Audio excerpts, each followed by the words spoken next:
Hello, everybody. Hope you enjoyed doing this quiz. So, this is a slightly tricky but interesting case. So, if you look at this histology, this shows basically a lesion here.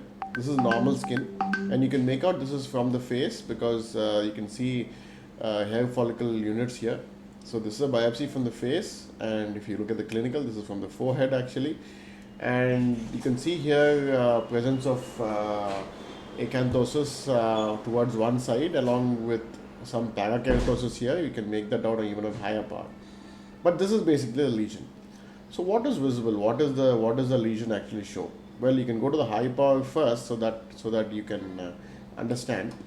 So what you're seeing here is these are vacuoles. The keratinocytes have all become vacuolated. They sort of become degenerate, haven't they? So and if you look closely, you can see these sort of hyper pigmented or bluish colored granules within the cytoplasm.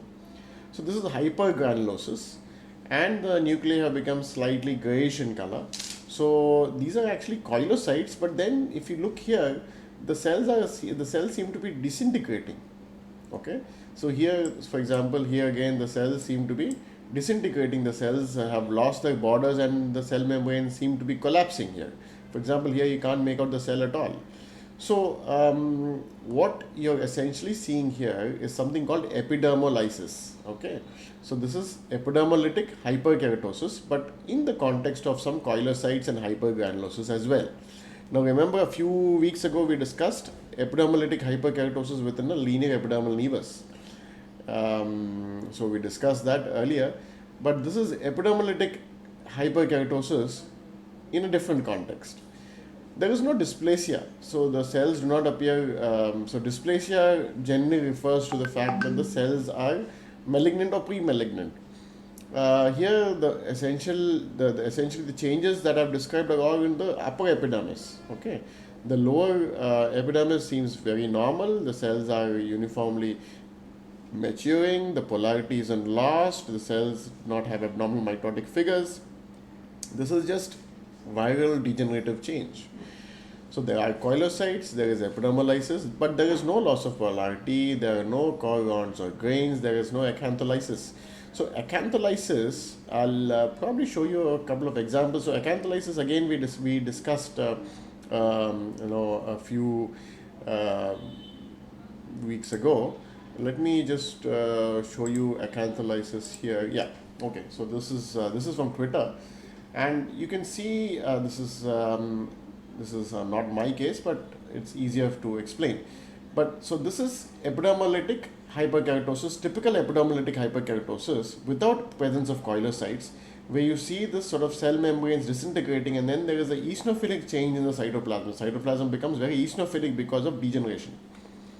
So this is just epidermolytic hyperkeratosis. This is a different case. Now, if you look here, this is acantholysis. This is a case of acantholytic dyskeratosis, where you see some chorons and maybe some grains here. So this is acantholytic dyskeratosis, usually seen in Darius disease. And when you say acantholysis, why do you say acantholysis? Because the cells have separated completely from each other, and then because of separation, the cells are no longer pulled apart, so they've lost their cuboidal appearance, and they have become rounded here. So these are a different type of this is a different type of cells. This is acantholysis. In contrast, this is epidermolysis, where the epidermis, the keratinocytes have lost their cell membranes. Now in this context, I would like to also discuss typical chondrocytes. This is a textbook example of chondrocytes, where you're seeing in Verruca vulgaris, you're seeing the steel gray nuclei. There is no, the cell membranes are very intact. There is no epidermolysis here. This is a typical case of Verruca vulgaris from the textbook, and you're seeing this sort of small dark granules within the cytoplasm, which are characteristic of chondrocytes, typically seen in Verruca vulgaris. Now this is epidermodysplasia verruciformis. So in epidermodysplasia verruciformis, what you essentially see is there is dysplasia. So you see here the cells have lost their polarity. Here you're seeing hyperchromatic cells. There is loss of maturation. Only the basal layer appears a bit okay, but here you see these cells have become enlarged, they become more, some cuboidal, some more rounded, and the cytoplasm is also quite pale. There is no hypergranulosis here, and yeah, there's dyschromasia in the sense that some are very dark in color, some are very light in color. The nuclei also have different shapes. So this is epidermodysplasia verruciformis, and typically the cytoplasm is quite pale and the cells are enlarged here.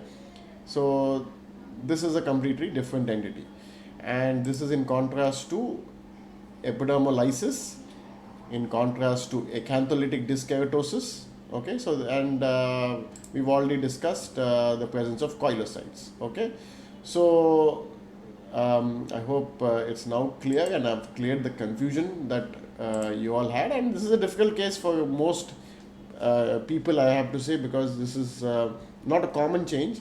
So this is essentially, if you're looking at a single lesion, you would call this an epidermolytic acanthoma. But recently it has been described in the context of HPV, and some people have described HPV DNA within these epidermolytic acanthomas. So, but clinically this is a patient with typical flat warts on the forehead. And in this context, this is basically epidermolytic hyperkeratotic acanthomata of HPV origin. These are basically viral warts with epidermolytic hyperkeratotic change. Alright, this is not Darier's disease. This is not a basal cell papilloma. I hope you enjoyed this case. Thank you very much.